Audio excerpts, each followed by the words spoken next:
Every now and then I sleep on a movie that I really want to see, and for some reason I just don't. This year's movie is called BlackBerry, and it is awesome. Let's talk about it. Thank you so much for checking out the video. Before we get started, click on that red subscribe button and the notification bell. That way you know whenever I post a new piece of content. Okay, so BlackBerry came out a couple months ago. It's a Canadian film about the rise and fall of BlackBerry. This was the dominant cell phone before the iPhone was released in 2007. It allowed people to send email and make calls on the same device, and then the iPhone just completely upended it and changed everything. And this is really about the rise and fall of that company from its very small beginnings to as Research in Motion, the company that started BlackBerry. They're like very humble beginnings with like 10 people to thousands of employees, and the two men and their relationship as they built this company from the ground up. And this movie is fantastic. There's two main characters. Jay Baruchel plays Mike Lazaridis, who is like the brains of the operation, and he's really good in this role. He's like this awkward, really uncomfortable with himself, very shy but smart tech geek.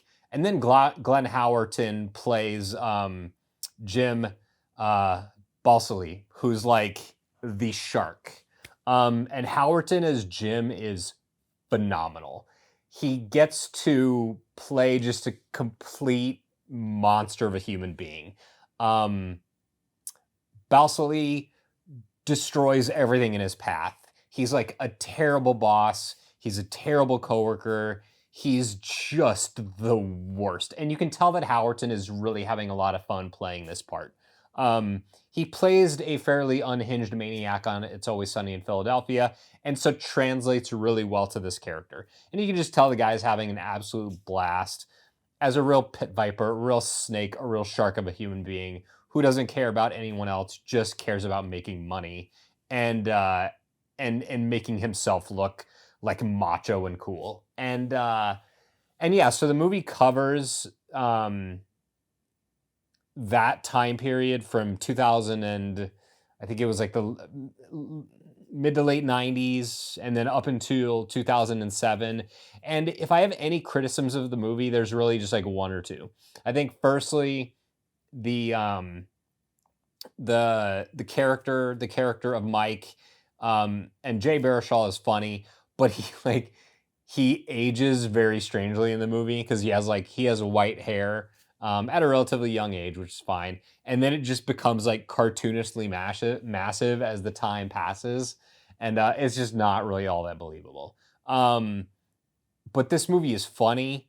It's incredibly smart, and the performances here are across the board are really, really great. So, Blackberry is one of those movies that it's one of those like true to life stories that really is just a complete home run. I love this movie. I'm bummed that I waited so long to see it, but this is the one I'll watch over and over again because it really, really is great. And Howerton manages to bring like the slightest bit of humanity, like the smallest possible bit of humanity to a character that is otherwise just a complete piece of trash. And yeah, this movie is like a 10 out of 10. I loved it. If you haven't seen Blackberry, don't sleep on this. It's one of the best movies of 2023 and you have to see it. Thank you so much for checking out the video. If you liked it, found it helpful, I hope you would consider subscribing. You can also like and share the video. That tells the powers that be it's worth promoting. And hit me up in the comments. Let me know if you've seen Blackberry and what your thoughts are on it. And I'll see you next Wednesday at 9 a.m.